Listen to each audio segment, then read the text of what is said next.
Hey everybody, Scoutcrafter here again. Real quick one. We're geared up in the shop for some clamp restoration. Now I acquired a whole bunch of clamps here, and you can see I have it soaking in a bucket of vinegar.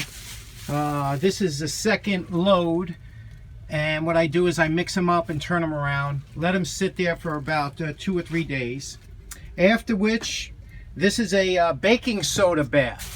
And I'll show you what happens. Now, after you take it out of the vinegar, it's going to look like a mess, but you have to put it, you scrub it a little bit with a brush, and then you put it into some baking soda and some hot water, and that'll, you'll see a lot of the paint will come off and things like that, but it gives it this dull gray look.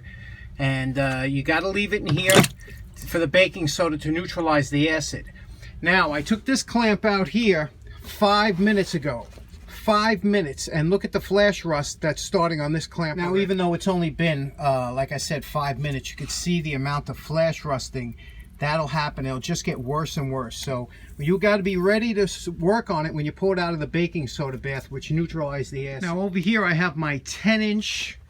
You could see that this wheel is 10 inches wide by 2 inches thick.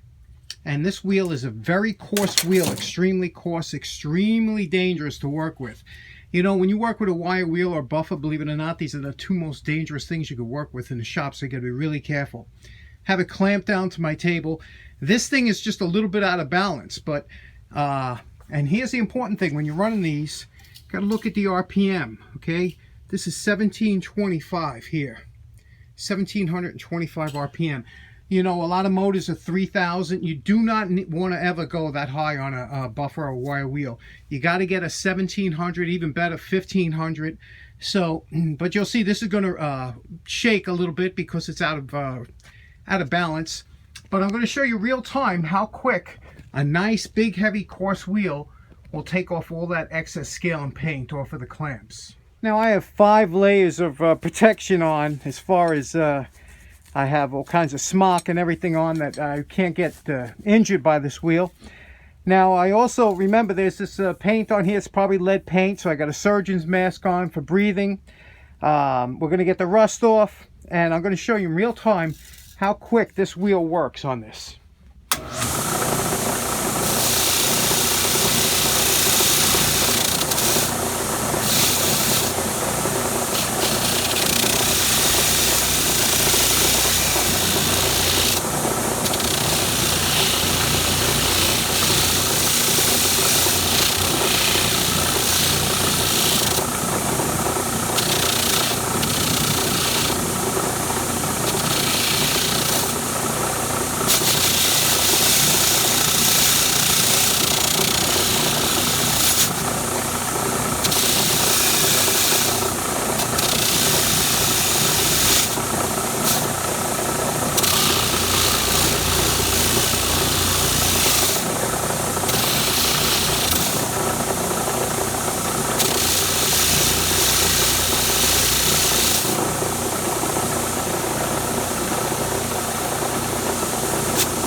Okay, the rest I'll show you in time lapse. One thing I'd like to point out is when you are using this wheel, because it's so big, it's hard to get into the smaller areas. So that's when I jump to my other wire wheel, which will get into a lot of the areas that this big one can't get into. Okay, so that's just a quick example of what the prepping of these would be like. These are Hargrave super clamps, 6 inches. These are number 44s.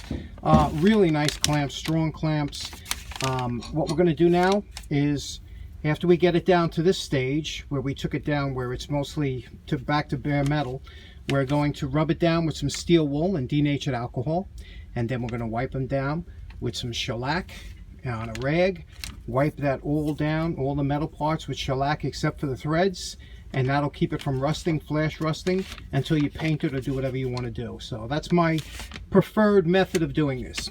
Anyway, just wanted to do a quick one. Take care, everybody. Have a nice day.